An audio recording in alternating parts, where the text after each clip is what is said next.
श्री गणेशाय नमः। श्री सीतारामचंद्राय नमः। श्री राधा कृष्णाय नमः।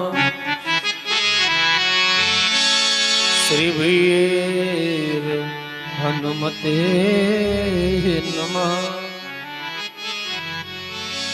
रामाय रामभद्राय रामचंद्राय वेदसे रघुनाथाय नाथाय सीताय पतये नमः। सीतानाथ समारंभां श्री रामानंदार्य मध्यमाम् अस्मदाचार्य पर्यन्तां वन्दे गुरु परम्पराम्। ध्येयं सदा परिभवग्नवभीष्टदोहम् तीर्थास्पदं शिवविरञ्चनुतं शरण्यं भृत्यार्तिहं प्रणतपालभवाब्धिपोतं वन्दे महापुरुषते चरणारविन्दम्।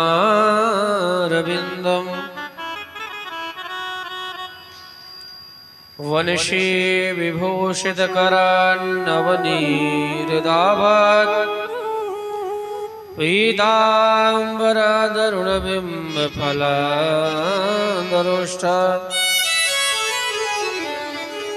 पूर्णेन्दुसुन्दरमुखादरविन्दनेत्रात् कृष्णात् परम किमपि तत्त्वमहं न जाने।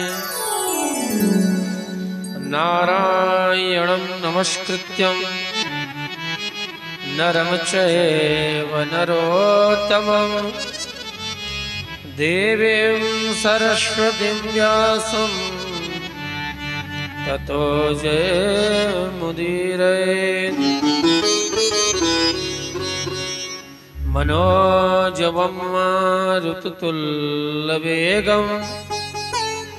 जितेन्द्रियं बुद्धिमतां वरिष्ठं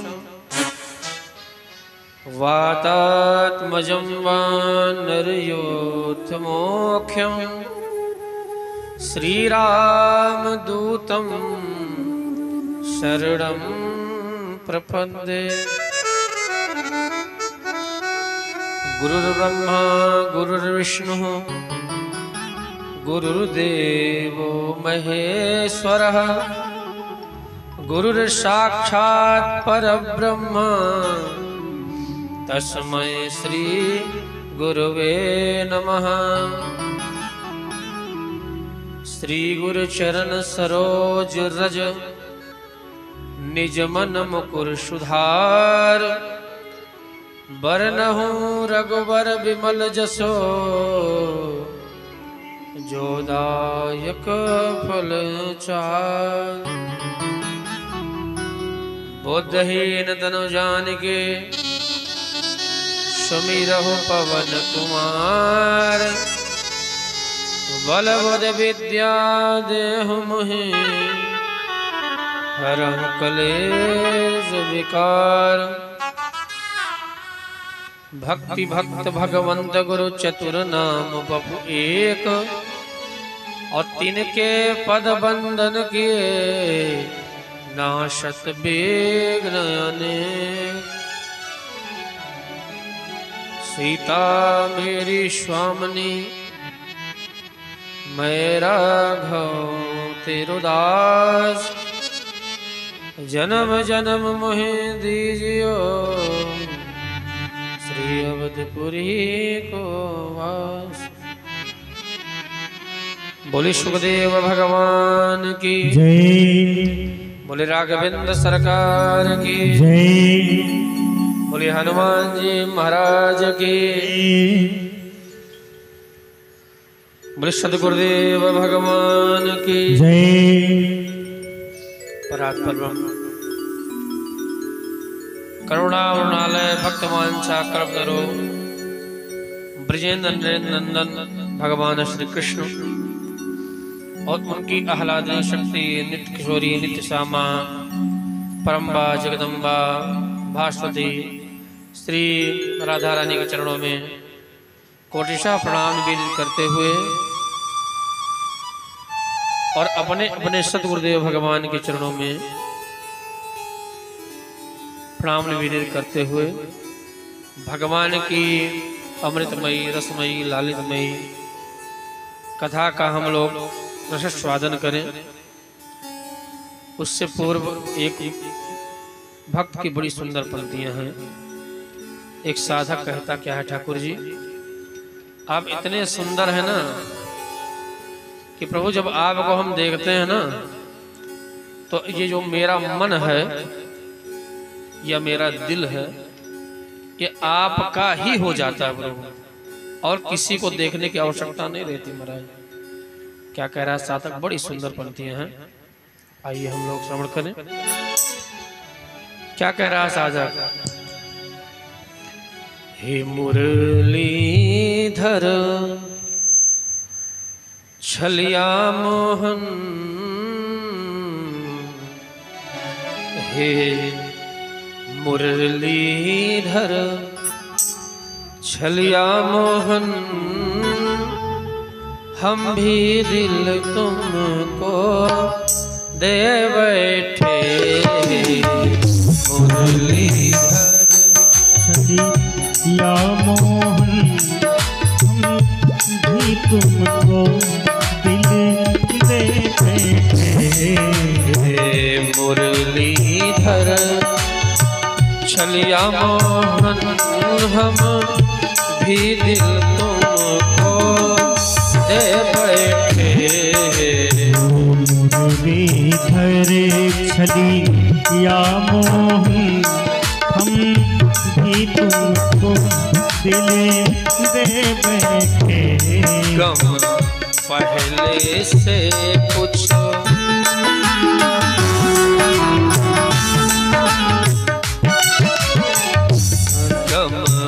पहले से कुछ कम तो न थे, तो कम ही न थे, और मुसीबत में बैठे। मुरलीधर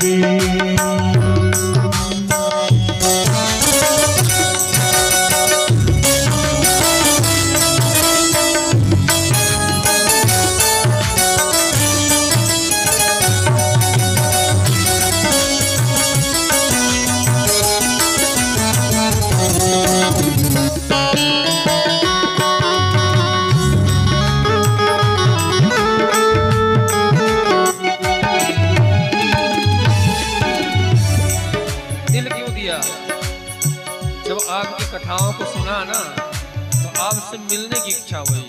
क्या दिल कहता है तुम सुंदर हो, दिल कहता है तुम सुंदर हो, आँखें कहती हैं दिखलाओ, आँखें कहती हैं दिखलाओ।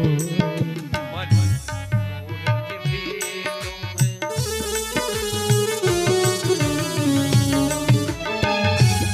तुम मिलते नहीं हो, आकर के तुम मिलते नहीं हो, आकर के हम कैसे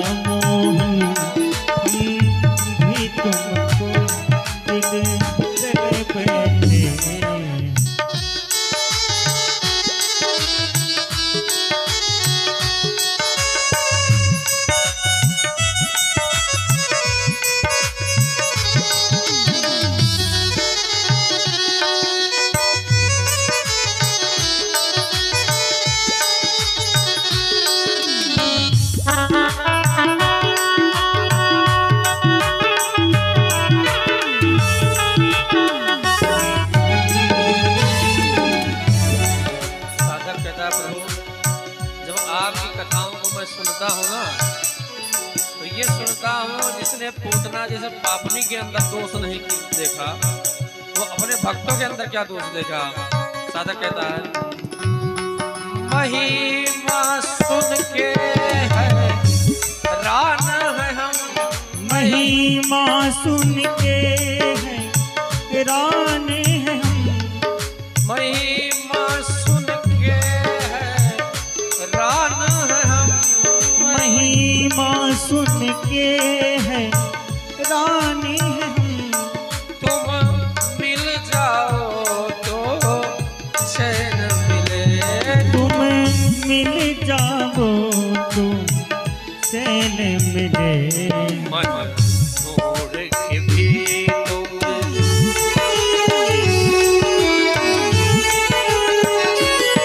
मन छोड़ के भी तुमने पाता नहीं, तुम होगी उसी मन में बैठे।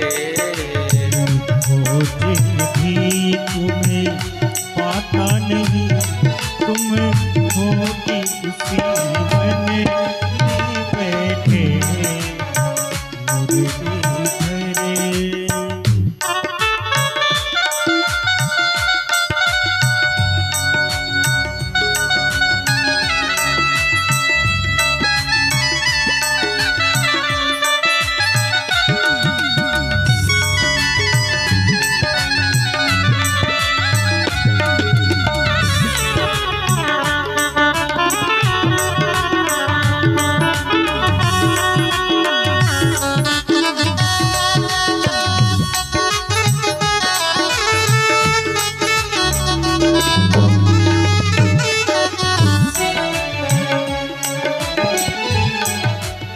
साधक आगे क्या कहता है, जब अपने भक्तों पे संकट आता है ना तो आप धनुष बाण ले लेते हैं महाराज, और वही जब अपने भक्त को आनंद देना है तो धनुष बाण रख दिए और बंसी उठा लिए। क्या कह रहा है, राजेश्वर राजा राम तुम्ही, राजेश्वर राजा राम तुम्ही, प्रभु योगेश्वर घन श्याम तुम्ही, प्रभु योगेश्वर घन श्याम तुम्हें।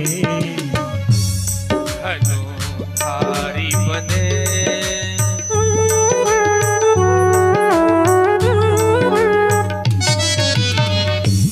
धनुधारी बने कभी बंसी बजा, धनुधारी बने कभी बंसी बजा, यमुना तट निर्जन में बैठे।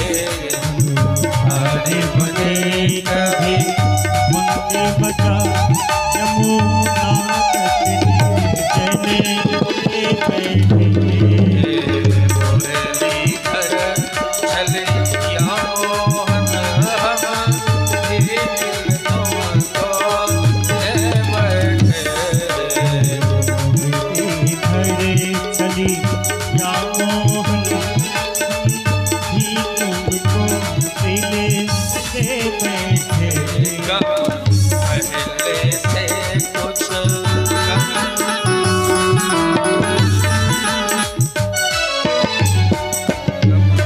पहले से कुछ कम तो देख, और मुसीबत ले बैठे। मुरली धरे चली या मोहन हम भी तुमको मिले से बैठे। मुरली धरे चली या मोहन हम भी तुमको मिले से बैठे। बोले श्याम सुंदर भगवान की जय। कल हम लोगों ने श्रवण किया कि भगवान कृष्ण ने इंद्र की पूजा को बंद कराया। किसी ने पूछा महाराज इंद्र तो देवता है और देवताओं की पूजा भगवान स्वयं बंद क्यों करा रहे भैया? अरे हम लोग तो कहते हैं देवताओं की पूजा करना चाहिए, भगवान ने देवताओं की क्यों पूजा बंद कराई? ये प्रश्न परीक्षित जी पूछते हैं, सुखदेव भगवान करते हैं, भैया जब रामा अवतार था ना, इसी इंद्र ने अहिल्या के साथ छल किया था महाराज। और जब रामचंद्र जी आकर इन अहिल्या का उद्धार किए ना, तो अहिल्या रोने लगी महाराज।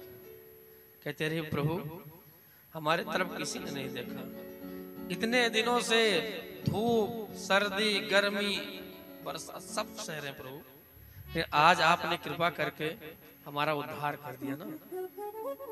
ठाकुर जी को दया आ गई। ठाकुर जी ने कहा, इस समय तो मेरा मर्यादा पुरुषोत्तम अवतार है ना इंद्र, लेकिन जब मेरा लीला पुरुषोत्तम होगा तो तुम्हें मैं दंडित जरूर करूंगा, क्योंकि तूने एक स्त्री के साथ अपराध किया, स्त्री के साथ छल किया। और एक चीज, हम लोग चाहे राम जी की कथा सुने चाहे श्याम जी की, भगवान स्त्रियों के सम्मान के साथ कोई खिलवाड़ करता है ना, तो कहते हैं भगवान ने उनके वंश सहित विनाश कर दिया महाराज। चाहे वो दुर्योधन का हो, चाहे कंस का हुआ, और चाहे रावण का हो महाराज। जिन जिन लोगों ने स्त्रियों पे अत्याचार किया, छल किया, भगवान ने उनको बख्शा नहीं। कहते हैं जब भगवान आज इंद्र की पूजा बंद कराए ना, और इस इंद्र को पता भी है कि भगवान की लीला चल रही है, लेकिन इंद्र के शब्द देखो क्या बोल रहा है, वाचालम बलिसं स्तब्धम अज्ञम पंडित मानिनाम कृष्णम मत्तुमुपाश्रित्य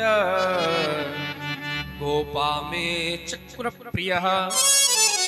भगवान का बोल क्या रहा है, वाचालम, वाचाल ज्यादा बोलने के अर्थ में कहा जाता है, जो ज्यादा बोलता है महाराज। बलिसम, इस छोटे से बालक की कहना ये लोग मान रहे हैं, जिसको अज्ञम, जिसको अभी ज्ञान भी नहीं है, और ऐसे छोटे से बालक का इन लोगों को कहना मान रहे हैं महाराज। इसने हमारी पूजा बंद कराई। कहते हैं मेघों को आदेश दिया कि जाकर पूरे ब्रजमंडल पे मूसलाधार बारिश करके पूरा ब्रजमंडल डुबा दो महाराज। जैसे इंद्र ने कहा, कहते हैं पूरे ब्रजमंडल में बरसात होने लगी, काले काले बादल गरजने लगे महाराज। जैसी स्थिति देखी महाराज, सारे गोपगण ग्वाल बाल भगवान के पास आकर कहने लगे, क्या कृष्ण कृष्ण महाभाग त्वन्नाथ गोकुलम प्रभो त्रासुमर्हस्य देवान्ना कुपिता भक्त वत्सला। हम लोगों को भी ऐसे करना चाहिए क्या? त्वन्नाथ, हे प्रभु आप ही एक हैं हमारे, और कोई नहीं महाराज। देखो संसार में तो सबसे रिश्ता लगाओ, सबसे कुछ, लेकिन आत्म जो समर्पण रहे वो भगवान के चरणों में होना चाहिए। और अगर जब भगवान के चरणों में रहेगा ना, तो कहते भगवान आपकी रक्षा जरूर करेंगे महाराज। जैसे कहा कि तुम नाथ प्रभु, हे प्रभु इस गोकुल के नाथ आप, जब जब हमारे ऊपर कष्ट आया प्रभु, तब तब आप खड़े रहे महाराज। और एक चीज और है, एक साधक की बड़ी सुंदर पंक्तियां की, जब ऐसे भक्त होंगे तो भगवान भी होते हैं महाराज। क्या कह रहा है,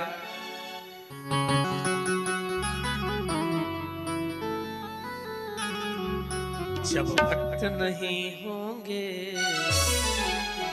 भगवान कहाँ होगा, जब भक्त नहीं होंगे भगवान कहाँ होगा, जब भक्त नहीं होंगे भगवान कहाँ होगा, भक्त नहीं होंगे भगवान कहाँ होगा, जब भक्त नहीं होंगे भगवान कहाँ होगा, जब भक्त नहीं होंगे भगवान कहाँ होगा, तब मेरी समस्या का समाधान कहाँ होगा, मेरी समस्या का समाधान कहाँ होगा, जब भक्त नहीं होंगे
कहाँ होगा। अरे रावण जैसा इंसान कहाँ होगा। जब भक्त नहीं होंगे भगवान कहाँ होगा। जब भक्त नहीं होंगे भगवान कहाँ होगा।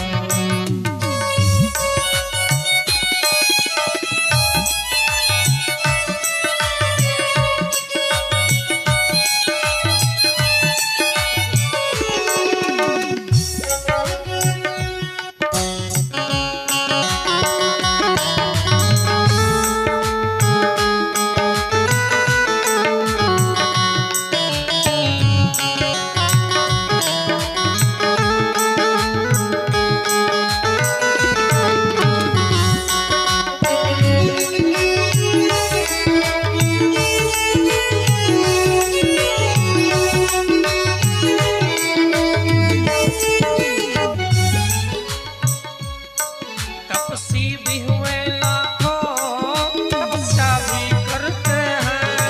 तपस्वी भी हैं लाखों तपस्या भी करते हैं।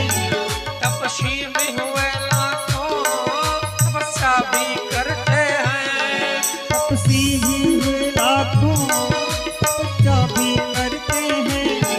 मैया पार्वती जैसा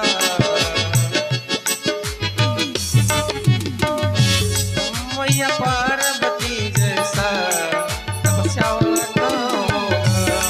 मैया पार्वती जैसा तपस्या कहाँ होगा। जब भक्त नहीं होंगे भगवान कहाँ होगा।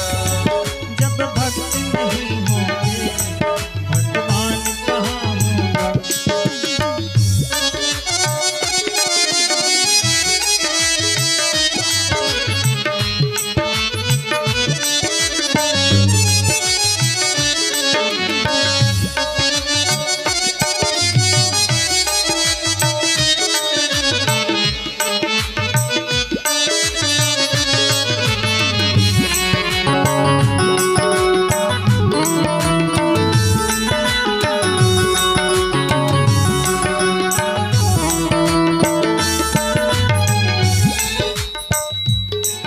दानी भी हुए लाखों दान भी करते हैं। दानी भी हुए लाखों और दान भी करते हैं।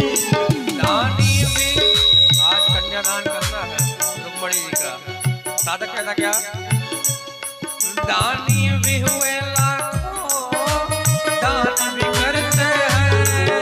दानी भी हैं लाखों दान भी करते हैं। पर कन्यादान जैसा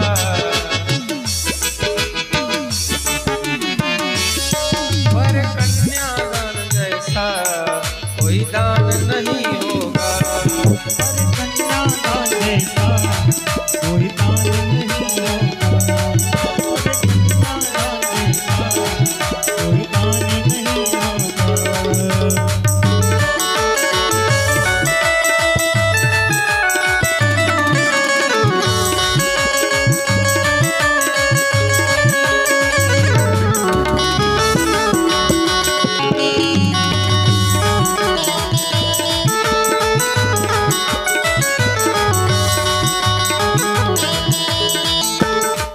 अंतिम मन बड़ा सुंदर है क्या। भक्त हुए लाखों भक्ति भी करते हैं। भक्त हुए लाखों भक्ति भी करते हैं। भक्त हुए लाखों भक्ति भी करते हैं। भक्त हुए लाखों भक्ति भी करते हैं। पर हनुमान जैसा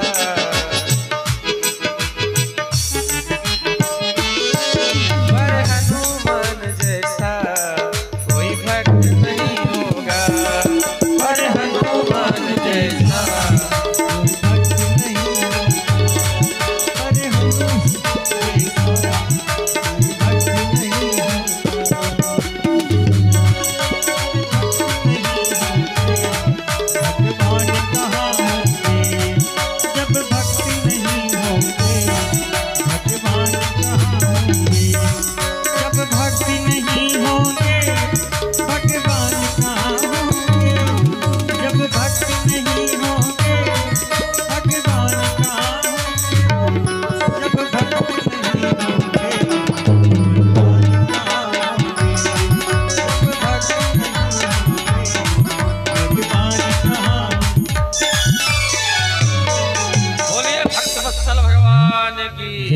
अब भक्त की चर्चा आ गई है तो एक भक्त की कथा सुन भी ले। क्या कहते हैं, एक दक्षिण भारत में एक नगर था महाराज। उस नगर में एक गांव था। उसी गांव में एक जज साहब रहते रहे महाराज। उनकी वहां पोस्टिंग थी महाराज। पता नहीं क्यों वो जज साहब सब कुछ छोड़कर वृंदावन चले आए। बढ़िया सुंदर तिलक लगाएं, बढ़िया पीला वस्त्र धारण करें, बड़ी बड़ी जटाएं रखें। जो रहे वो संत का रहे, लेकिन जो भी उनको देखे ना कहे जज साहब आ गए, जज साहब आ गए, जज साहब आ गए। तो किसी ने पूछा, महाराज इनका तो भेष तो संत वाला है, तिलक लगाते हैं, बढ़िया सुंदर वस्त्र पीला धारण करते हैं, भजन करते हैं, इनको जज साहब क्यों कहते हैं? उस व्यक्ति ने कहा, भैया दक्षिण भारत में एक नगर में जज थे और उसी जहां पर इनका कोर्ट था उसी के बगल में एक गांव था महाराज। उस गांव में एक केवट रहता रहा और केवट भगवान का इतना सुंदर भक्त था, इतना अच्छा कि उसने अपने जीवन में एक बात मान ली थी। क्या? कुछ भी कहे, कोई भी कहे, क्या कहे? उसकी एक तकिया कलाम था, क्या? रघुनाथ जी जाने, यही कहता रहा हरदम। अगर उससे कह दो केवट कैसे हो, रघुनाथ जी जाने भैया, ठीक है। कोई कहे कुछ चाहिए, रघुनाथ जी जाने भैया, ठीक है, कुछ नहीं चाहिए, ऐसे बोलता रहा। और उसी गांव के बगल में एक बढ़िया सुंदर रघुनाथ जी का मंदिर था महाराज। एक बेटी दो बेटा। बेटी जवान हुई, बेटों ने कहा पिताजी बहन जवान हो गई है, एक काम करिए हमारे गांव के सेठ से आपको दक्षिणा ले आइए, कुछ पैसा ले आइए, बहन का विवाह कर देंगे। बहन जब घर चली जाएगी हम लोग बाद में कमा के सेठ को दे देंगे। अब क्या था, केवट पहुंच गया सेठ जी के यहाँ। सेठ जी हमें 200 रुपए चाहिए। सेठ जी ने कहा ठीक है भैया। ब्याज दर तय हुई और कहा कि हम 2-3 महीने के अंदर आपका दे देंगे। सेठ जी ने कहा कोई बात नहीं, लेकर जाओ। पैसा लेकर आया, बड़े धूमधाम से बिटिया का विवाह किया। विवाह करके बिटिया अपने घर चली गई, बेटे कमाने चले गए। अब केवट घर में अकेला रहा। जो रघुनाथ जी का मंदिर था उनके पुजारी जी से कहा, पुजारी जी हमको यहीं रख लीजिए, घर में अकेले मन नहीं लगता, यहीं पर हम झाड़ू करेंगे, पोछा करेंगे, भगवान के पारखत मल देंगे, बर्तन मल देंगे, यहीं रख दीजिएगा, ये भजन भी होता रहेगा। पुजारी ने कहा ठीक, कोई बात नहीं भैया रहिए। अब क्या था, रहने लगा और वहीं पर भगवान का बड़ा कीर्तन करे, बड़ा आनंद कहे। देखो हमारे अनुकूल अगर वातावरण मिल जाता है ना, आदमी प्रसन्न हो जाता है कि भक्त के घर आए हमारा। और जब मंदिर में रहने लगा तो यही गाता रहे, क्या? सिर पर सीताराम फिकर फिर क्या करना, सिर पर सीताराम फिकर फिर क्या करना, फिकर फिर क्या करना, फिकर फिर क्या करना, फिकर फिर क्या करना, फिकर फिर क्या करना। कटेंगे पिटेंगे कष्ट तमाम, फिकर फिर क्या करना, कटेंगे कष्ट तमाम, फिकर फिर क्या करना।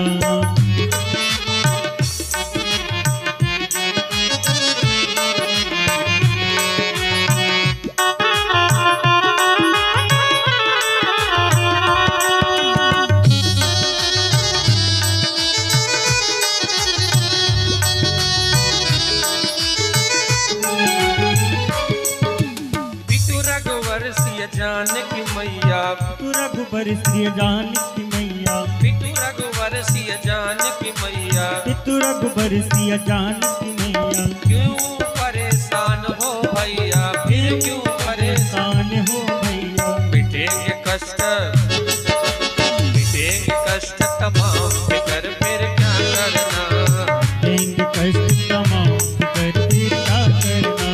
सिर पर सीताराम फिकर फिर क्या करना, सिर पर सीताराम फिकर फिर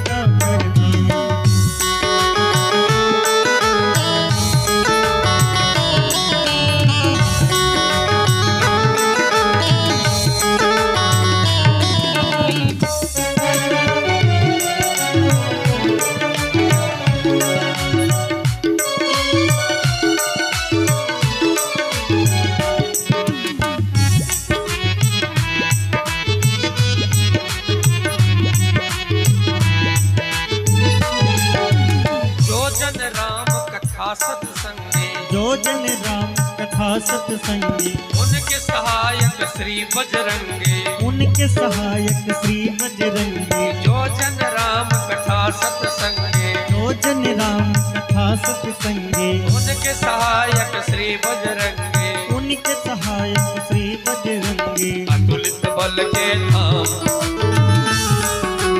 अतुलित बल के धाम, फिकर फिर क्या करना, अतुलित बल के धाम, फिकर फिर क्या करना,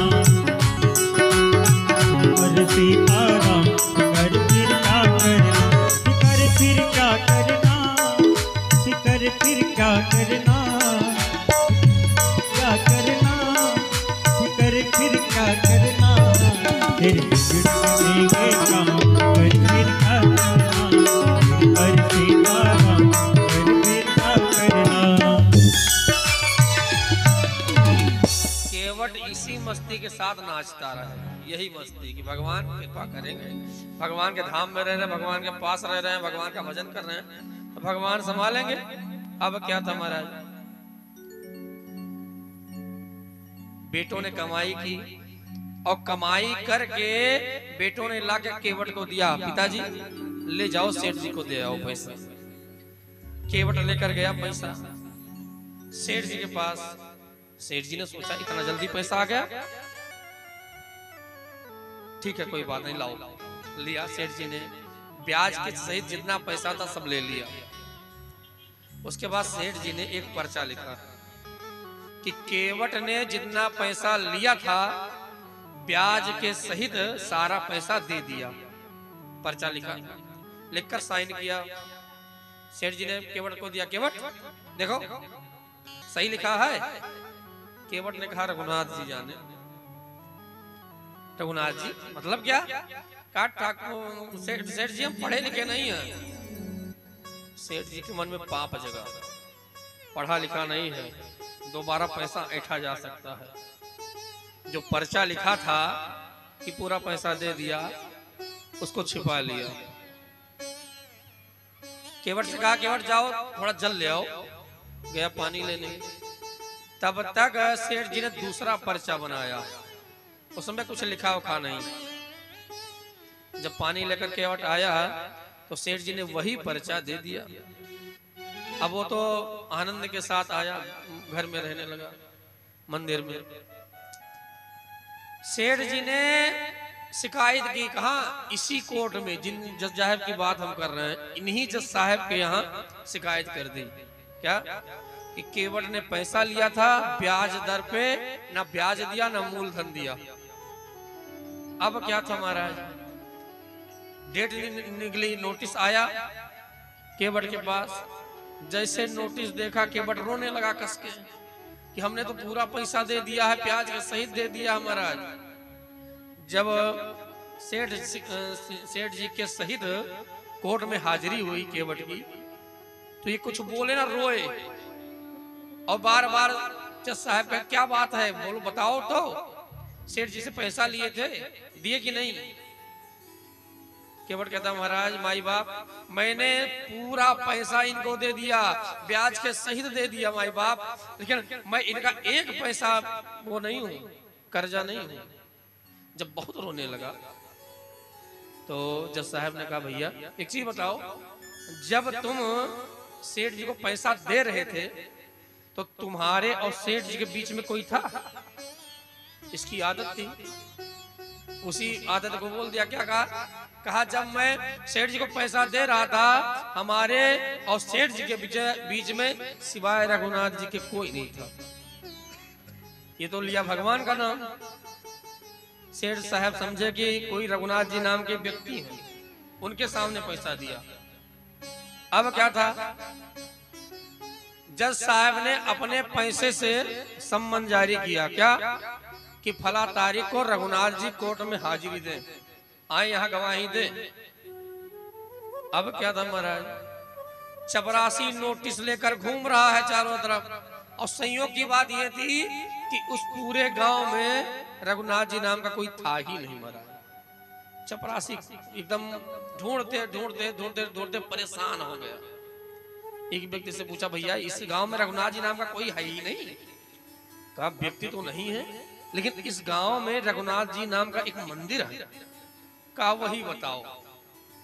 जाकर मंदिर में जैसे गया, पुजारी जी बैठे थे गेट में। चपरासी ने पूछा रघुनाथ जी का मंदिर यही है? पुजारी जी ने कहा हाँ भैया यही है। कहा लो। चपरासी जी ने पुजारी जी ने नोटिस ले लिया और साइन कर दिया। किसी ने पुजारी से पूछा कि तो रघुनाथ जी के नाम से आया है, आपने क्यों ले लिया? पुजारी जी ने कहा कि जब ठाकुर जी मंगा ही लिए हैं तो हम काहे लौटा रहे? जब मंदिर तक आ ही गया है, उनकी क्या लीला हो वो जाने। जब आ गया है तो हमने ले लिया। वो नोटिस लेकर जाकर पुजारी जी भगवान के पास रख दिया। ठाकुर जी से हाथ जोड़कर कहते ठाकुर जी, केवट आप पे बहुत विश्वास करता है, आपको बहुत मानता है, सोते जागते आपका ही नाम लेता है। हे ठाकुर जी, ये उसके साथ न्याय नहीं हुआ ना तो आपसे विश्वास उठ जाएगा। रोज पुजारी जी भगवान को 6 बजे जगाते रहे, लेकिन आज पुजारी जी भगवान को 4 बजे जगा दिए। नया नया वस्त्र पहना दिए, जल्दी भोग लगा दिए। पुजारी जी भावुक थे कि भगवान कुछ ना कुछ करेंगे। मानो पुजारी जी के मन में प्रेरणा हुई कि आज ठाकुर जी बाहर जाएंगे। पुजारी जी ने जल्दी भोग लगा दिया, सुंदर वस्त्र पहना दिया, इत्र लगा दिया, सुंदर एकदम तैयार कर दिया ठाकुर जी से। और हाथ को जोड़कर कहते ठाकुर जी जरूर कुछ ना कुछ लीला करिएगा, नहीं आपके ऊपर जो भक्त विश्वास करते हैं विश्वास उठ जाएगा। और किसी का विश्वास उठ जाता है ना तो विश्वास दोबारा जमता नहीं।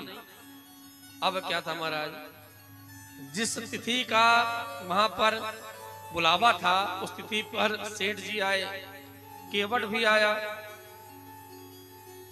जज साहब ने पूछा केवट कहाँ रघुनाथ जी? कहा वो तो सब जगह रहते हैं। सब जगह मतलब? जज साहब ने कहा जो हाजिरी बुलाता है अर्दली, उससे कहा रघुनाथ जी को बुलाओ। कहाँ रघुनाथ जी? अर्दली ने कहा रघुनाथ हाजिर है, रघुनाथ हाजिर है, रघुनाथ हाजिर है, 3 जयकारे जो लगाए। जैसे अर्दली ने 3 बार कहा रघुनाथ हाजिर हो, रघुनाथ हाजिर हो, तब तक एक घटना घटती है। क्या? एक बहुत बूढ़ा व्यक्ति, कहते हैं जगह जगह से उसके एक वस्त्र है, जगह जगह से फटे हैं महाराज, और एक हाथ में लाठी लिया है और दूर से हाथ दिखा रहा, आ रहे हैं आ रहे हैं आ रहे हैं महाराज। जज साहब ने देखा इतना बुढ़ा व्यक्ति, इतना कौन है? और कह रहा हम है। आया, जज साहब ने पूछा आप ही रघुनाथ जी हैं? कहा महोदय हम भी रघुनाथ जी हैं। जब केवट ने सेठ जी को पैसा दिया तो आपने देखा? उस बुढ़े ने कहा महाराज हमने देखा। तो क्या देखा?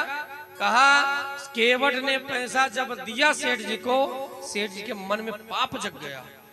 सेठ जी को यहाँ रखा जाए और सेठ जी को सेठ जी के बैठक में भेजा जाइए सिपाहियों को, और कहते हैं 16 नंबर डायरी में 20 नंबर पेज में वो पर्चा अभी भी रखा है महाराज। सेठ जी यहाँ रुके गए, सिपाही सेठ जी के घर गए, जाकर देखा 16 नंबर डायरी में 20 नंबर पेज पर वो पर्चा रखा था।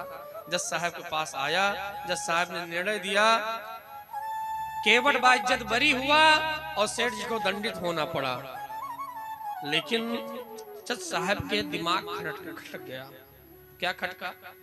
कि हमारे कोर्ट में इतने बड़े बड़े गवाह आए हैं, लेकिन ऐसा गवाह कोई नहीं आया, इतना बुढ़ा जो चल ना पाए, और उसने बताया 16 नंबर डायरी में 20 नंबर पेज में। कुछ समझ नहीं आ रहा है। जज साहब ने अपने चैम्बर में केवट को बुलाया, केवट इधर आओ। गया, माई बाप क्या बात? ये रघुनाथ जी कहाँ रहते हैं? केवट ने कहा जहां हम रहते हैं महाराज। तुम कहाँ रहते हो? जहां रघुनाथ जी रहते हैं। मतलब उनके पहनावे उड़ावे तो लग नहीं रहा था कि कोई मंदिर वंदिर बनवाए होंगे, बड़े श्रेष्ठ व्यक्ति होंगे। कहा महाराज हम आप लोगों को कैसे समझाएं? क्यों? कहते हैं कि जिनके मंदिर में हम रहते हैं और जो गर्भगृह में विराजमान है वही। अरे जैसे सुनना था सेठ जी को महाराज, सेठ जी ने कहा भगवान, कहा हाँ महाराज। अरे जैसे सुनना था सेठ जी ने, ओ हमारे जज साहब ने रोने लगे। जज साहब, किसी ने पूछा ये तो अच्छी बात है, आपको आके भगवान ने दर्शन दे दिया, तो आप रो क्यों रहे हैं?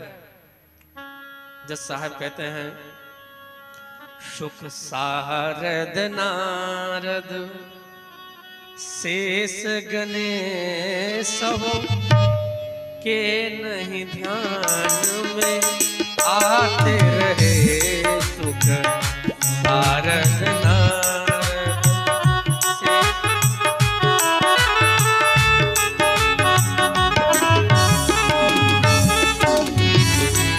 सोई आज विनीत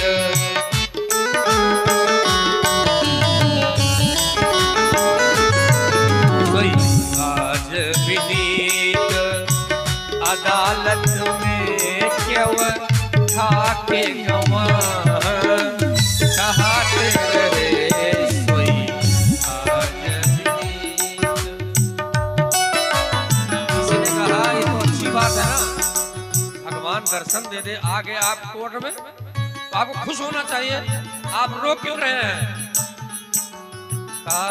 सुख धोख्यों से नहीं तरस भये दुख नाहिन जो तज जाते रहे। दुख क्या है? दुख क्या है बताओ? कुर्सी पे बना जज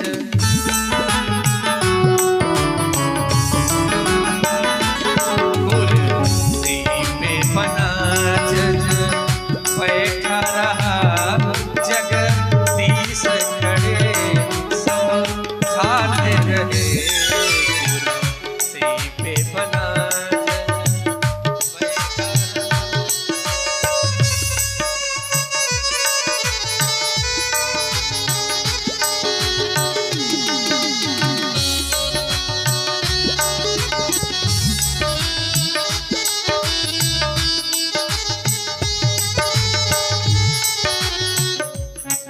कहते हैं भैया जिनकी अदालत में एक दिन सबको जाना है वो हमारी अदालत में आए और उनके सामने मैं उठाई बैठा रहा।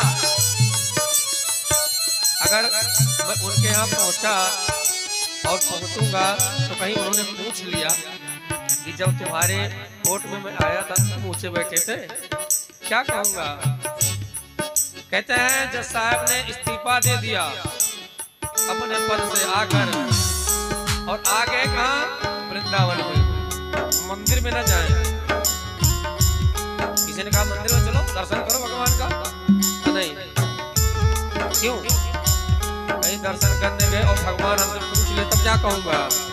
कहते हैं हमारे साहब कहते हैं आ तो गया हूँ मगर जानता हूँ,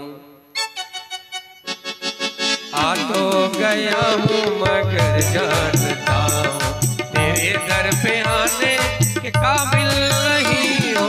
आ तो गया हूँ मगर जानता हूँ, आ तो गया हूँ मगर जानता हूँ तेरे दर पे आने के काबिल नहीं।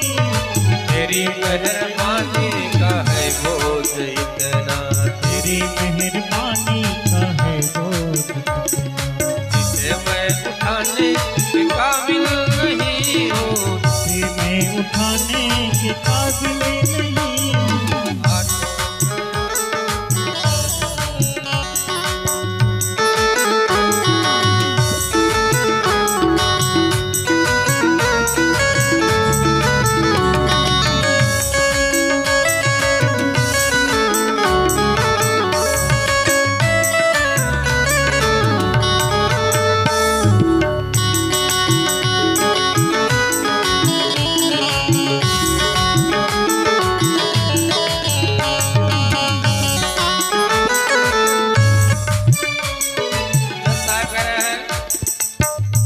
जवाने की चाहत ने तुझको भुलाया, तेरा नाम मेरी जुबां पे न आया। जो जीव होता है ना, जब माँ के गर्भ में रहता है तो भगवान से बार बार कहता प्रभु इस नरक से निकाल दो ना, जाऊंगा मैं आपका भजन ही करूंगा, बस और कुछ नहीं करूंगा। जब आता है और आता है संसार में तो भगवान को छोड़ के सब कुछ करता है, भगवान को ही छोड़ता है सबसे पहले महाराज। वही जज साहब कहते क्या, जवाने की चाहत ने तुझको भुलाया, तेरा नाम मेरी जुबां पे न आया। खटावार हूँ मैं गुनाहगार हूँ मैं, खटावार हूँ मैं गुनाहगार मुझको दिखाने के काबिल नहीं हूँ, मुझको दिखाने के काबिल नहीं। आ तो गया हूँ मगर जानता हूँ, आ तो गया हूँ मगर जानता हूँ। तेरे दर पे आने के काबिल नहीं, तेरे दर पे आने के काबिल नहीं।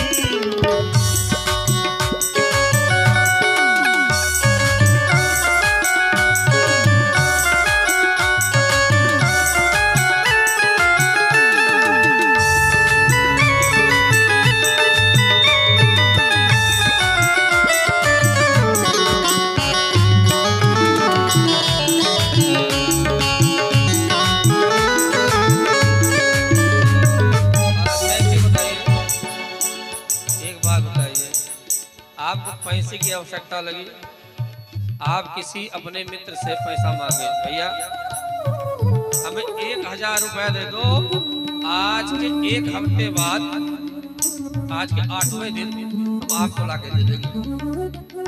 उसने दे दिया। अब 8 दिन की कौन कहे, आप 8 महीना तक न दिखे और फिर पैसे की आवश्यकता लगी, फिर जाओगे मांगने कि जो पहले लिए हैं वो अभी तक नहीं दे पाए, इतना दिन बीत गया, अब क्या मुंह लेकर जाऊंगा। उसी प्रकार हम लोग जब बहुत से योनियों में जन्म लेते हैं ना, तो जब दुख प्राप्त होता है तो भगवान से याचना करते प्रभु मानव की योनि दे दो। अगर मानव की योनि दे दोगे ना तो हे प्रभु आपका जाकर आपकी कथा, आपका भजन, आपको ये जीवन समर्पित कर दूंगा और अपने जीवन को मैं बना लूंगा महाराज। वहां ये कहते हैं, लेकिन जब यहाँ आते हैं महाराज तो यहाँ क्या होता है महाराज कि भगवान को ही छोड़ते हैं। क्या कह रहे हैं, माना की दाता हो तुम कुल जहां के, मगर कैसे झोली में फैलाऊं आके। अब तक दिया है वही गम नहीं है, अब तक दिया वही जो कर्जा चुकाने के काबिल नहीं हो। आ तो गया हूँ मगर तुम तेरे दर पे आने के काबिल नहीं। आ तो गया हूँ मगर तुम तेरे दर पे आने के काबिल नहीं। तेरे दर पे आने के काबिल नहीं। तेरे दर पे आने के काबिल नहीं। कहते हैं वो जब साहब वृंदावन में रहकर और कहते हैं ऐसी सिरगति की है कि भगवान को देखते देखते शरीर छोड़ दिए महाराज। ये कोई त्रेता द्वापर की घटना नहीं है, कलिकाल की है महाराज। एक भक्तमाला ग्रंथ है, जिन भक्तों को भगवान ने कलिकाल में दर्शन दिया, कलयुग में दर्शन दिया, उन सारी घटनाओं को भक्तमाल ग्रंथ में कहा गया है। ये घटना ये कथा उसी भक्तमाल की महाराज। कहने का सीधा तात्पर्य है, यदि हम भी अपने जीवन को भगवान केवट की तरह भगवान को समर्पित किए रहेंगे तो भगवान समय समय पर हमारा साथ देंगे महाराज। यही काम हमारे ब्रिजवासी भी कर रहे हैं महाराज। कहते हैं प्रभु त्वन्नाथ गोकुलम, प्रभु हे प्रभु इस गोकुल के आप ही नाथ हो महाराज। लेकिन एक चीज और, हम जो जीव है ना, हम किसी से मिलते हैं तो एक ही बात कहते हैं, क्या? आप हमारे प्राणों से प्रिय हो। प्राणों से कोई मिल गया, कुछ कर दिया ना, हमारा कुछ उपकार कर दिया, तो सबसे पहला ये कहेंगे हमारे आप प्राणों से प्रिय हो महाराज। भगवान की ऐसी कृपा है कि प्राण बुरा नहीं मानते। कहे भैया प्राणों से प्रिय हैं तो हम जा रहे हैं, इन्हीं को मनाओ। लेकिन कहते हैं कि हम सबको मानते हैं और हमारे ब्रिजवासी लोग भगवान को मानते हैं कि प्रभु आप हमारे हैं महाराज। कहते हैं जब माना तो भगवान ने कहा आप चिंता मत करिए, जो हमारे भरोसे रहता है ना उसकी सारी जिम्मेदारी मैं उठा लेता हूँ। कहते हैं देखते देखते 7 कोस के गोवर्धन को भगवान ने 7 वर्ष की आयु में 7 दिन तक 7 रात तक भगवान ने अपनी कनिष्ठा उंगली पर उठा लिया महाराज। और इसी के कारण भगवान का नाम गिरधारी पड़ा। बोली गिरधारी भगवान की जय। सभी ब्रजवासी नीचे आ गए महाराज। और इंद्र के बाद जितने जल थे, जितनी वर्षा का जल था, सारा कर दिया महाराज। अंत में जब जल खत्म हो गया, जब जल समाप्त हो गया, इंद्र ने कहा क्या हुआ? ब्रिजमंडल डूब गया। कहा डूबने को कौन कहे महाराज, वहां तो धूल उड़ रही है। इंद्र नाराज होकर कहा कि भाग जाओ महाराज। बादल जैसे हटे, भगवान ने उस गोवर्धन की राजधड़ को वहीं पर रख दिया महाराज। और रख कर भगवान सबको प्रणाम करते हैं और कहते हैं भैया ब्रिजवासियों पे कोई संकट आएगा तो उससे पहले इस श्याम सुंदर के ऊपर आना पड़ेगा महाराज। यानी भगवान श्याम सुंदर उसके कष्टों को हर लेंगे महाराज। एक दिन की बात है, आज एकादशी है ना, आज एकादशी है। हमारे नंद बाबा भी एकादशी रखते हैं। नंद बाबा एक दिन एकादशी व्रत किए। एकादशी व्रत का भी नियम है। कहते हैं एकादशी सर्वोत्तम व्रत अगर कहा गया है, सर्वोत्तम व्रत है। करना कैसा चाहिए महाराज? कहते हैं यदि एकादशी व्रत आप करना है तो सबसे पहले एकादश्याम निराहारो। कहते हैं एकादशी के दिन अन्न का निषेध है महाराज, सबसे पहले। लेकिन महाराज व्रत किया कैसे जाए? कहते हैं यदि आप श्रेष्ठ व्रत करना चाहते हैं तो कहते हैं कि अन्न का निषेध कर दीजिए महाराज। एक समय फलाहार करके कहते हैं भगवान का भजन करो महाराज। फिर आगे कहते हैं एकादशी की रात्रि में यदि कोई जग के भजन करता है ना तो कहते हैं पूरे एकादशी के व्रत का फल उसको प्राप्त हो जाता है महाराज। हमारे नंद बाबा कैसे व्रत रखते हैं? एकादश्याम निराहारो वासुदेव अर्चेत। एकादशी का व्रत रख के तुलसी पत्र होता है ना, 1000 पत्ता तोड़ते हैं महाराज और भगवान शालिग्राम के ऊपर कृष्णाय नमः, रामाय नमः, ऐसे सहस्र अर्चन करते हैं भगवान का। फिर कहते हैं मध्य रात्रि को कहते हैं जगते हैं, जग के भगवान का भजन करते हैं महाराज। भजन करते करते कब रात बीत गई, कब क्या हुआ कुछ समझ में नहीं आया। इनको भ्रम हो गया, क्या कि लगता है ब्रह्म मुहूर्त हो गया है, हम भजन में तल्लीन हो गए थे, पता नहीं चला, ब्रह्म मुहूर्त चल गया है, चलो यमुना नहाते हैं।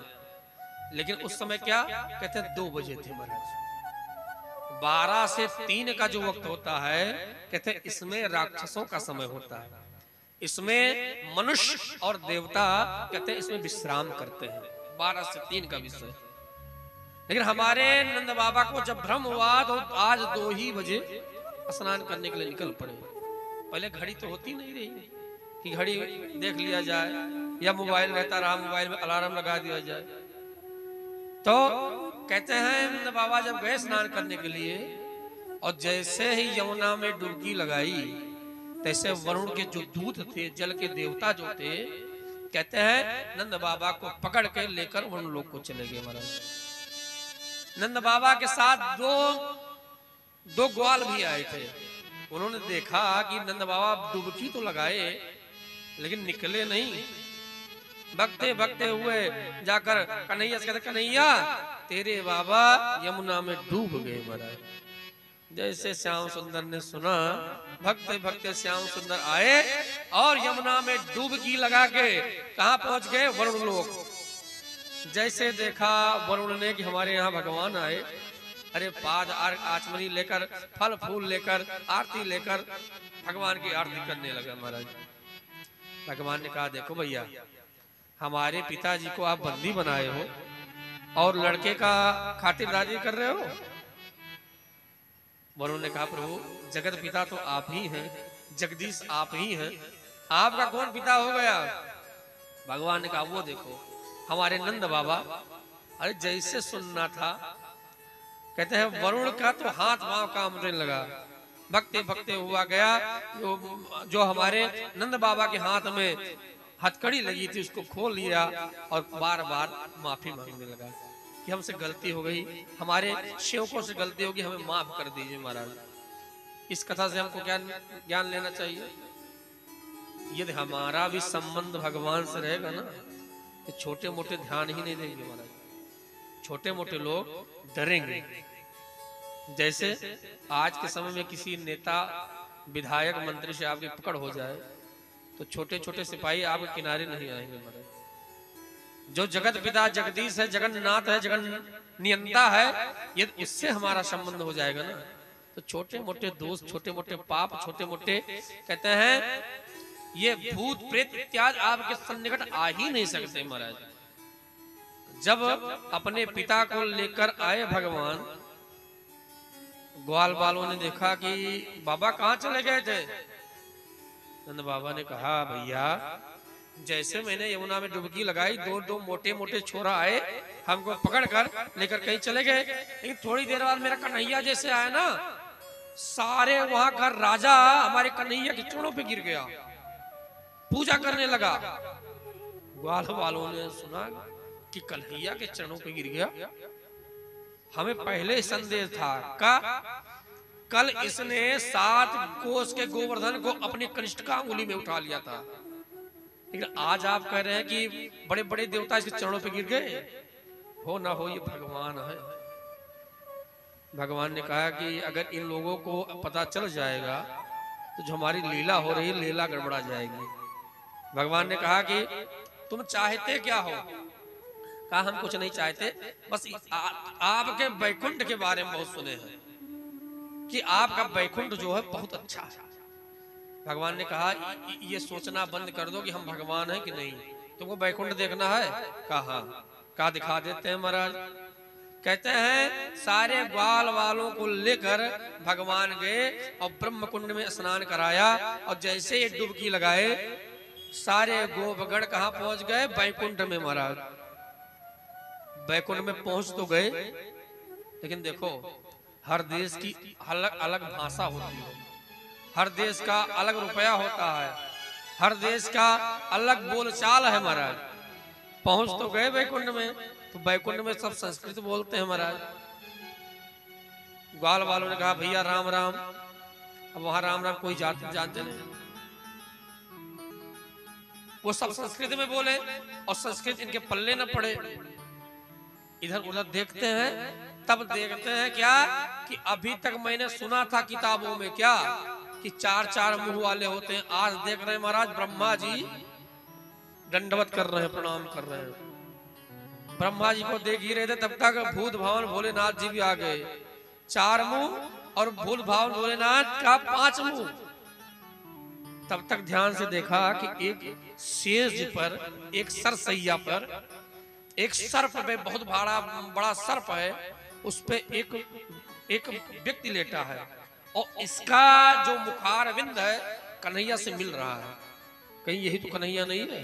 चलो मिलते हैं। जैसे आगे बढ़े, सेवकों ने रोक दिया। जो स्तुति करना है, जो बोलना है, यहीं से बोलो, वहां नहीं छू सकते महाराज।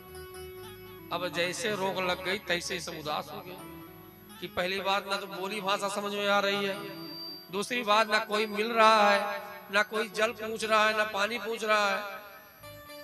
वहीं पर वैकुंठ में कहा, कन्हैया बुरा मत मानना, इस वैकुंठ की अपेक्षा मेरा वृंदावन बड़ा सुंदर है महाराज। वहां भला लोग बोलते तो हैं, खाने पीने को देते तो हैं, समझ में तो आती है, कन्हैया तुम अपना वैकुंठ रखे रहो, हमें वृंदावन बसा बुला लो। और जैसे कहा आंखों को खोला, कहते हैं वृंदावन में खड़े हुए हैं और श्याम सुंदर मुरली बजा रहे हैं महाराज। कहते हैं गोपगण आकर कहते कन्हैया, लोग चाहे जितनी वैकुंठ की वर्णन करें, लेकिन वृंदावन जैसा हमारा कोई क्षेत्र नहीं महाराज। जब इस प्रकार कहते हैं तो भगवान ने इन भक्तों के लिए और भी ढेर सारी लीलाएं की, लेकिन एक लीला और की। कौन सी? महारास। एक चीज हम लोग अभी भी महारास पे बात करते हैं ना, तो संदेह होता है या लोग इस पे प्रश्न लगाते हैं, महारास है क्या? भगवान ने गोपियों से रास रचाया, लेकिन महारास क्यों रचाया और किसके साथ रचाया, थोड़ा हम लोग ध्यान दें। जिन गोपियों का भगवान ने 5 वर्ष की आयु में कपड़े को चुराया था, उन्हीं गोपियों के साथ आज भगवान रास रचा रहे हैं। और एक चीज बताइए, चाहे जितनी आधुनिकता आगे निकल जाए, 5 वर्ष के बालक के अंदर विकार नहीं आता, काम जैसा वासना नहीं आती महाराज। अब एक चीज, दूसरी बात, एक बात बताइए, धान जानते हैं ना सब? धान जानते हैं? धान को लिया जाए और धान को छील दिया जाए, धान को लेकर छील दिया जाए और छील के तब उसको बोया जाए तो जमेगा? जमेगा? अगर आज का लड़का हो तो कहे महाराज हम छील दें, और बाद में फेविक्विक लगाकर चपका दें और तब बोए, तब भी नहीं जमेगा महाराज। ठीक है? ये धान क्या है? ये जीव है। और फकला क्या है? उसका फकल क्या है? फकला कहते हैं महाराज ये वस्त्र है महाराज। यदि भगवान ने इन गोपियों के वस्त्रों को हरण करके कहा महाराज तुम्हारा अंतिम अवतार है ये, आज जो तुमने पूर्व में संकल्प किया था कि परमात्मा से मुलाकात हो जाए, परमात्मा का सानिध्य प्राप्त हो, तो मैं ये नहीं चाहता हूं जीवात्मा परमात्मा के बीच में ये वस्त्र आए। कहते हैं भगवान ने पहले ही इन गोपियों के वस्त्रों को हरण कर लिया था महाराज। और जैसे धान दोबारा उग नहीं सकता, ऐसे परमात्मा के पास जाने वाला जीव के अंदर काम वासना उग नहीं सकती महाराज। और भगवान ने इन गोपियों के साथ रास रचाया महाराज। एक चीज। दूसरा और थोड़ा सरल अर्थों में समझाएं। एक व्यक्ति था, अपने घर में बैठा हुआ था, बगल से 2-3 लोग जा रहे थे। 2-3 लोगों ने सुना कि अंदर में कोई बोल रहा है। इन 2-3 लोग आकर सुनने लगे, कौन बोल रहा है? अंदर एक स्त्री एक पुरुष की आवाज थी। कुछ आपस में चर्चा कर रहे थे और कुछ ऐसा बोल रहे थे कि जो अच्छी बातें नहीं थी महाराज। इन 2-4 लोग जो सुन रहे थे, उन्होंने गेट खटखटाया, कौन है अंदर और ऐसी बातें कर रहे हो तुम लोग, गेट खोलो। उस व्यक्ति ने अंदर से आवाज दिया, भैया गेट खुला है, चले आओ। गेट खुला, अंदर गए, पूरा घर छान मारा, एक व्यक्ति के सिवाय कोई था ही नहीं महाराज। उन लोगों ने कहा हमने एक स्त्री की आवाज सुनी थी, स्त्री कहाँ बताओ? संयोग से उस व्यक्ति के अंदर ऐसी कला थी कि वही स्त्री वही पुरुष। ठीक उसी प्रकार हम कौन हैं? ईश्वर अंश जीव अविनाशी, ईश्वर अंश जीव अविनाशी, चेतन अमर चेतन अमर सहज सुख राशि, ईश्वर अंश जीव अविनाशी, ईश्वर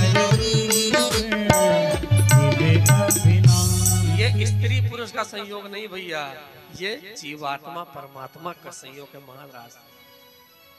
और एक और बात कही जाए, एक चीज बताओ, भगवान शिव के सामने काम कभी आ सकता है? अच्छा एक चीज बताइए, जब कामदेव ने नारद जी के ऊपर चढ़ाई कर दी, नारद जी को जीत लिया, ब्रह्मा को जीत लिया और शंकर जी की भी तपस्या भंग कर दिया, तो कामदेव को हो गया अहंकार, ये भगवान के पास पहुंच गया। भगवान से कहने लगा, ठाकुर जी, भगवान ने कहा कैसे आए, रोज आते रहे तो प्रणाम करते रहे, आज अहंकार जैसे खड़े हो सामने, क्या बात है? कहा कि अगर तुलना की जाए ना तो बस हमारे तुम्हारे में ज्यादा तुलना रही नहीं गई। मतलब कहा मैंने नारद जी को हरा दिया, ब्रह्मा जी को हरा दिया, शिव जी को भी क्रोध ला दिया, मेरे अंदर इतना प्रभाव है कि सारे देवताओं को मैं प्रभावित कर चुका हूं, अब आप ही बचे हो। भगवान ने कहा, अरे राम राम, जो हमारे प्रणाम करता रहा, जो हमारा सेवक था, वो हमें चुनौती दे रहा है, क्या चाहते हो? काम ने कहा कि हम आपसे युद्ध करना चाहते हैं। क्यों? कहा देख लो, अगर बराबरी की जाए, हमारा आपका नाम राम, मेरा नाम काम, दो अक्षर, आपके हाथ में धनुष बाण है, मेरे भी हाथ में धनुष बाण है महाराज। और एक चीज, माया आपको भी आती है, माया हमको भी आती है। भगवान ने कहा कहना क्या चाहते हैं? काम ने कहा हम आपसे युद्ध करना चाहते हैं। भगवान ने कहा ठीक है, कर लो भैया, कहाँ युद्ध हो? कहा देखो, कामदेव सबसे ज्यादा प्रभावित कहते हैं शरद ऋतु में करता है, ठंडी में। क्यों शरद कहते हैं? शरम ददात शरदा, कामदेव के बाण सबसे ज्यादा जब प्रभावित करे उसको शरद कहते हैं महाराज। कामदेव ने कहा शरद ऋतु में आपके साथ युद्ध होगा। भगवान ने कहा ठीक, कोई बात नहीं, तिथि क्या रहेगी? शरद की पूर्णिमा। भगवान ने कहा ठीक, और कुछ चाहिए? कहा हाँ और चाहिए। क्या? ढेर सारी स्त्रियां हमारे साथ हो। भगवान ने कहा कोई बात नहीं, आ जाओ। वही कामदेव जो चुनौती दिया था, भगवान आज उसी कामदेव को परास्त करने के लिए आज यही महारास लीला कर रहे हैं। लेकिन जैसे कामदेव ने देखा जो स्त्रियां दिख रही थी, जब महारास प्रारंभ हुआ ना, तो वो स्त्रियां नहीं, वो रामा अवतार के बड़े बड़े ऋषि महात्मा, बड़ी बड़ी जटा वाले, हजारों वर्षों तक जिन्होंने भगवान की ध्यान समाधि की महाराज, देखा जैसे ये महात्मा। और एक चीज, महात्माओं के तेज के सामने कोई टिक नहीं सकता। कामदेव ने दीनवश शरणम गता, भगवान के चरणों पे गिर गया। और जब शर्त लगी थी युद्ध की, तो एक शर्त भी लगी थी, जो हारेगा वो पुत्र बनेगा और जो जीतेगा वो बाप बनेगा महाराज। जब कामदेव हार गया, भगवान ने कहा अब हमारे पुत्र बनो। कहा महाराज ठीक है महाराज, पुत्र बनेंगे, आगे कथा हम सुनाएंगे। यही कामदेव आगे चलकर रुक्मिणी के गर्भ से प्रद्युम्न रूप में जन्म लेता महाराज। लेकिन जब महाराज प्रारंभ हुआ तो हमारे शिव जी ने कहा हम भी चलेंगे। क्यों? पार्वती अम्बा आने लगी, रुद्राणी आने लगी, सब देवियां आने लगी कि आज भगवान महारास रचा रहे हैं, हम भी चल रहे हैं दर्शन करने के लिए। लेकिन महारास में स्त्रियों का प्रवेश है महाराज। शिव जी ने कहा हम भी चलेंगे। पार्वती अम्बा ने कहा देखिए, वहां बाबाओं का काम नहीं है, वहां स्त्रियों का काम है, वहां पुरुष रूप में एक भगवान रहेंगे, आप मत चलिए। कहा नहीं, हमें भी लेकर चलो, चाहे जैसे लेकर चलो हम भी चलेंगे। और एक चीज और है, चाहे रामा अवतार की कथा हो, चाहे कृष्णा अवतार की, हमारे भूत भावन भोलेनाथ जी हर लीला में आते हैं आनंद लेने के लिए, भगवान के लीलाओं को देखने के लिए। भगवान शिव जी आए हमारे, जब चलने लगे, पार्वती और शिव का बड़ा सुंदर संवाद है। भगवान शिव कह क्या रहे हैं, पार्वती जी बता क्या रही महाराज, दोनों का बड़ा सुंदर संवाद है। क्या कह रहे हैं? एक दिना भोले भंडारी बन कर के व्रज नारी वृंदावन आ गए हैं।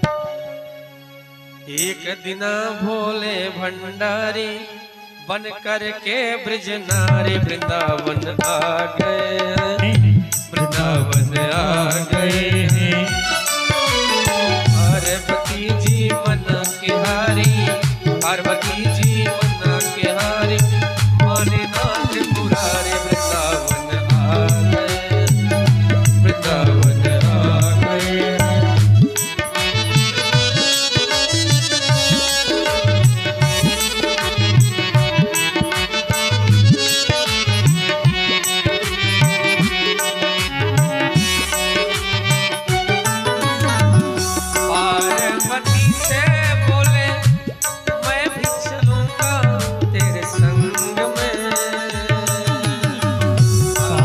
पार्वती से बोले मैं भी चलूंगा तेरे संग में। राधा संग श्याम नाचे मैं भी नचूंगा तेरे संग में। राधा संग श्याम नाचे मैं भी नचूंगा तेरे संग में। रास रचेगा ब्रिज में भारी हमें दिखाओ प्यारी वृंदावन आ गए। वृंदावन आ गए।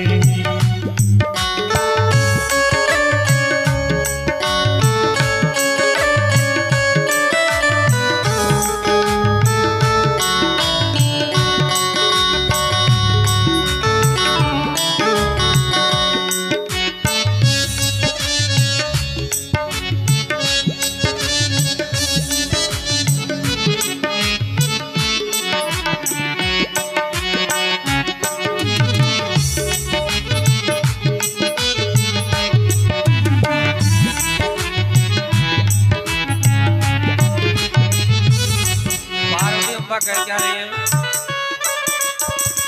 ओ गोरे भोले साथी कैसे ले जाऊं अपने संग में। ओ मोरे भोले स्वामी कैसे ले जाऊं अपने संग में। मोहन के सिवा पुरुष न जाए इस रास में। मोहन के सिवा वहाँ पुरुष न जाए उस रात में। अगर आपको ले गई ना तो क्या होगा? हंसी करेंगे ब्रिज किनारे मानो बात हमारे वृंदावन आ गए। वृंदावन आ गए।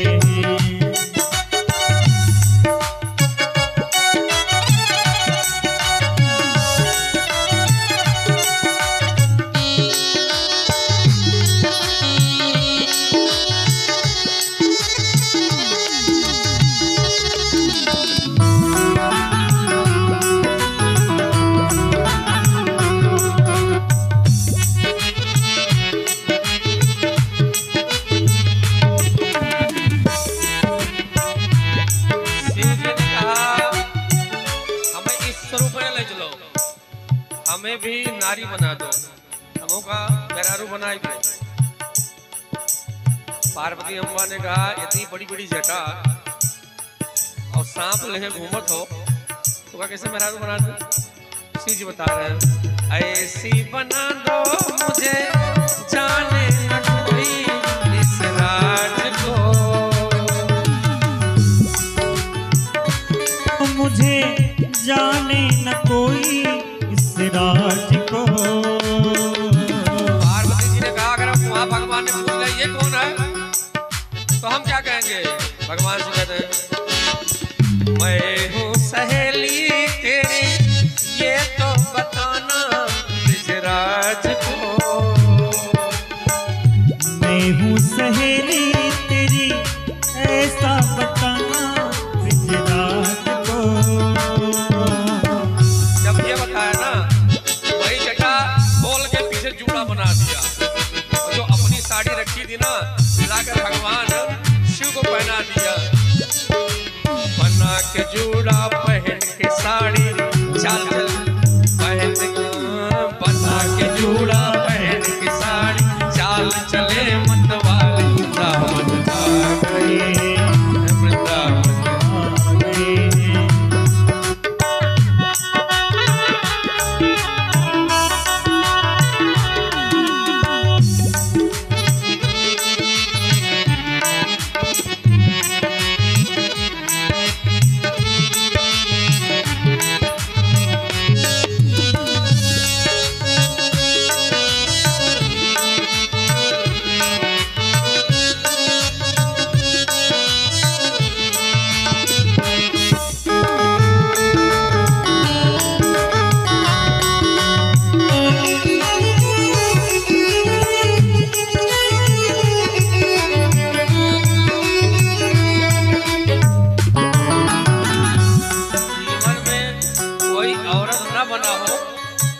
पहली पहली बात बने तो उसमें पता चल ही जाता है भैया कि औरत है नहीं महाराज। जैसे पार्वती अम्बा के साथ शिव जी प्रवेश किए, हमारे श्याम सुंदर देख लिए और पूछने लगे क्या? देखा मोहन ने जब समझ गए हैं सब बात को, देखा मोहन ने जब समझ गए हैं बात को। हमारे श्याम सुंदर समझ गए। यार क्या क्या श्याम सुंदर का अभी बता रहे हैं। श्याम सुंदर अपनी बांसुरी उठाई, ऐसी बजाई बंसी सुध बुध बोले बोले नाटो, ऐसी बजाई बंसी सुध बुध कूले बोले नाथ हो। सिर से सरक गई सब सारी, सिर से सरक गई सब सारी, काहे बनवारी वृंदावन आ गए हैं, वृंदावन आ गए हैं। देख गई सारी आ गए, आ गए।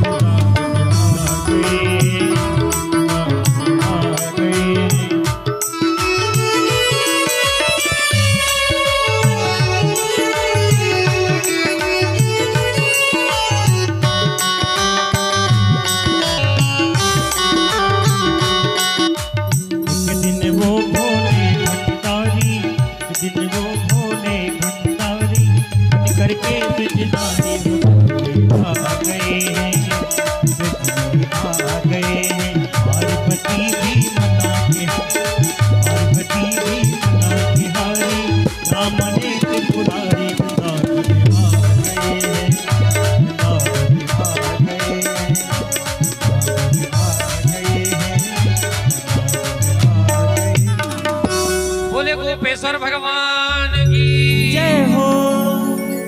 आज भी जो वृंदावन गए होंगे हमारे भूत भावन भोलेनाथ, वहाँ गोपी रूप में विराजमान है आज भी, जिनका नाम है गोपेश्वर महादेव महाराज। अब क्या था, हमारे श्याम सुंदर ने जैसे महारास रचाई ना, इन गोपियों को मान हो गया। क्यों? कि जब इतना बड़ा व्यक्ति हमारे साथ नाच रहा है तो इनको मान हुआ। और एक चीज, जहां मान होता है तहां भगवान नहीं होते। भगवान ने कहा इनको मान हुआ है, भगवान ने इनको छोड़कर भगवान अंतर ध्यान हो गए। और जैसे अंतर ध्यान हो गए ये गोपियां बेचैन हो गई, और बेचैन गोपियों ने एक गीत गाया। देखो, जब व्यक्ति भगवान के लिए गाता है उसको गीत कहते हैं, लेकिन जब भगवान भक्तों के लिए गाते हैं उसको गीता कहते हैं। भगवान ने अपने भक्तों के लिए श्रीमद् भगवत गीता कही है, और भक्तों ने अपने भगवान के लिए गीत गाया महाराज। और एक चीज, गीत उसी को कहते हैं जिसको भगवान के लिए गाया जाए महाराज। और गोपियां क्या कह रही हैं? जयत ते धिगम जन्मना ब्रिजा श्रयत इंदिरा शश्वदत्रहि दयित दृश्यताम दिक्षुस्तावका त्वयिते सदाम ताम विचिन्वते। गोपियों ने कहा प्रभु जयत ते धिकम, जब से आपने इस ब्रिज मंडल पे अवतार लिया ना प्रभु, तब से ब्रिज मंडल की शोभा बढ़ गई महाराज। क्यों? श्रयत इंदिरा, साक्षात जगत जननी लक्ष्मी यहाँ पर सेवा करती है महाराज। एक अर्थ ये है। दूसरा अर्थ क्या है प्रभु? कि आपको वैकुंठ में तो एक लक्ष्मी मिलती है, लेकिन यहाँ पर अनेक गोपियां हैं जो आपकी सेवा कर रही महाराज। इसलिए हे प्रभु आपकी जय हो, आपकी जय हो। जहाँ गए हैं ठाकुर जी लौट आइए महाराज। अंतिम में हमारे राधा जी, राधा रानी एक सुंदर श्लोक बोलती हैं, जिसको सुनकर हमारे श्याम सुंदर पुनः लौट आते हैं महाराज, और पुनः महारास में इन गोपियों को भगवान आनंद देते हैं महाराज। यहाँ तो आनंद बरस रहा है, लेकिन मथुरा की क्या स्थिति है? मथुरा में कंस ने जितने जितने असुरों को भेजा सबको भगवान ने निपटा दिया। अब क्या करे सोच ही रहा था, तब तक इस कान में एक आवाज बोली, नारायण नारायण नारायण। नारद जी आ गए। कंस ने कहा, गुरुदेव बड़े समय पे आए हैं आप, बहुत समय पे। मैं विचार कर रहा हूं कि जितने असुरों को मैंने भेजा सबको मार दे रहा है, अब करे क्या? नारद जी ने कहा, एक काम करो, अब असुर भेजना बंद करो, एक काम करो, उसी को यहां बुला लो और यहां मिल के सब लोग मार दो। कहा, गुरुदेव बहुत सुंदर बात बताई आपने, बहुत अच्छी, ये लेकिन उनको उसको लेने कौन जाएगा? नारद जी ने कहा, अक्रूर जी किस दिन काम आएंगे? कंस ने अक्रूर जी को बुलाया और जैसे अक्रूर जी आए तैसे प्रणाम किया इसने। अक्रूर जी डर गए कि जिस पापी ने अपने पिता तक को नहीं छोड़ा, जिसने अपनी बहन तक को नहीं छोड़ा, वो हमें प्रणाम कर रहा है। और एक चीज और है, जब नीच व्यक्ति, मतलबी व्यक्ति आपको प्रणाम करने लगे ना, तो आप सावधान हो जाइए महाराज। हमारे अक्रूर जी महाराज सावधान हो गए। कहा, महाराज आपने क्यों बुलाया? कंस ने कहा, महाराज हम सुन रहे हैं ब्रिज मंडल में दो कृष्ण और बलराम बड़े ओजस्वी, बड़े तेजस्वी हुए हैं, और हम चाहते हैं उनको अपने राजमहल में बुलाकर उनको पुरस्कृत किया जाए, उनसे मल्ल युद्ध कराया जाए, और मल्ल युद्ध में वो जीतेंगे ही, और उनको पुरस्कार दिया जाए। अक्रूर जी सब बात समझ गए कि इतने असुरों को इसने भेजा, नहीं मार पाया, अब साक्षात मृत्यु को अपने पास बुला रहा है। अक्रूर जी ने कहा, कोई बात नहीं महाराज, जो मनुष्य होता है ना, वो बड़ी बड़ी कल्पनाएं करता है, बड़े बड़े सपने देखता है, लेकिन सपने वही पूरे होते हैं जो भगवान चाहते हैं। कंस ने कहा, क्या मतलब? का मतलब कुछ नहीं है। इतना कहकर अक्रूर जी रथ लेकर निकल पड़े महाराज।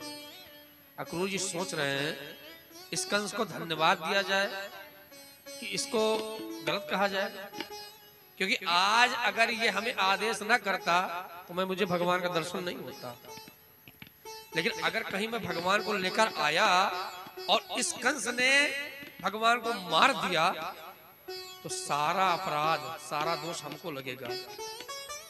ये गोपियां, ये गोपगण अब वो बहुत गाली देंगे कि ये अक्रूर जो है ये आकर हमारे प्रभु को मरवा दिया। अब क्या था, ये सोचते सोचते हमारे अक्रूर जी संध्या के समय वृंदावन में पहुंचे,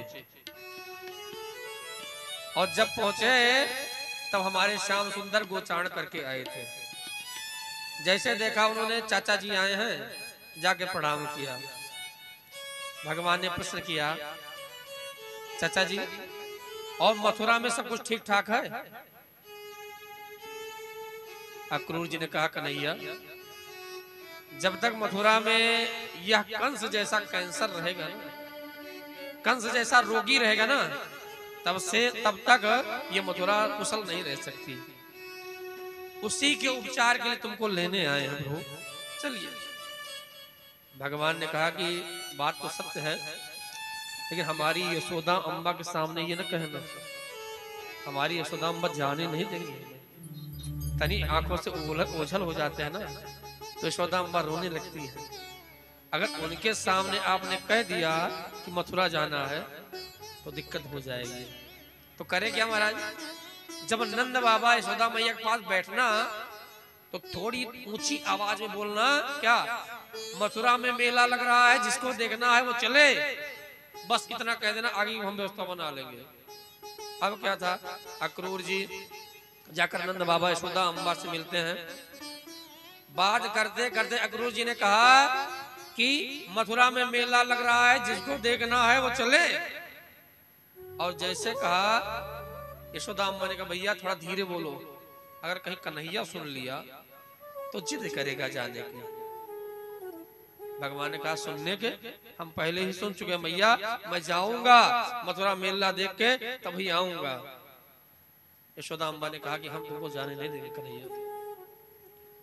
क्योंकि जब से तुमने जन्म लिया है तब से कंस तुम्हारे पीछे पड़ा है। ये तुम जाओगे कन्हैया तो तुम्हें मार देगा, मैं जाने नहीं दूंगी। कहते हैं उस दिन भगवान ने सुबह भोजन नहीं किया, दोपहर भी भोजन नहीं किया। जब शाम हुई ना तो यशोदा मैया हार गई। आकर कन्हैया से कहती, कन्हैया जब तक इस यशोदा के शरीर में प्राण है ना तब तक तुम कभी भूखे मत रहना कन्हैया। जब मैं चली जाऊंगी नहीं रहूंगी तब जो मन कहे सो करना, लेकिन हे कन्हैया जब तक यशोदा स्वस्थ है ठीक है तब से तुम भूखे न रहना। जैसे यशोदा ने इसको कहा, कन्हैया अपनी माँ को चिपटा लिया, मैया तो ये मेरी सुंदर मैया है ना, क्या तू नहीं चाहती मैं जाऊं मेला देखने? कन्हैया मैं तो चाहती हूँ मेरा लल्ला घूमे टहले, लेकिन मुझे ये भी पता है कि कंस तुम्हारे पीछे पड़ा है। नंद बाबा ने कहा, देखो कंस को कर भी देना है, चलो हमारे साथ कन्हैया चलेगा, हम कर भी दे आएंगे और मेला भी देख आएंगे। महाराज ये चर्चा हुई, लेकिन जैसे गोपियों ने देख सुना, गोपियां जब भगवान श्याम सुंदर को देखती हैं, दर्शन करती हैं ना, पलकें झपक जाती है ना, तो ब्रह्मा को दोष देती है। ब्रह्मा इन पलकों को बनाया, क्यों अपलक नयनों से भगवान को देखने क्यों नहीं देते? इन पलकों को नहीं बनाया होता तो भगवान हमें हरदम दिखते ही तो रहते। जब गोपियों ने सुना कि श्याम सुंदर जा रहे हैं ना, तो गोपियों ने कहा, श्याम सुंदर हम तुमको जाने नहीं देंगे महाराज। भगवान ने कहा, क्यों नहीं जाने दोगे? गोपियों ने कहा, श्याम सुंदर हम आपसे प्रेम करते हैं। भगवान ने कहा, प्रेम का अर्थ जानती हो? प्रेम का अर्थ जानती हो? प्रेम का अर्थ होता है, नारद पुराण में प्रेम का अर्थ बताया गया, क्या? तव सुखित्वा प्रेम लक्षणम, मेरा स्वामी किसमें सुखी रहेगा, किसमें प्रसन्न रहेगा, किसमें स्वस्थ रहेगा, इसी को प्रेम कहते हैं।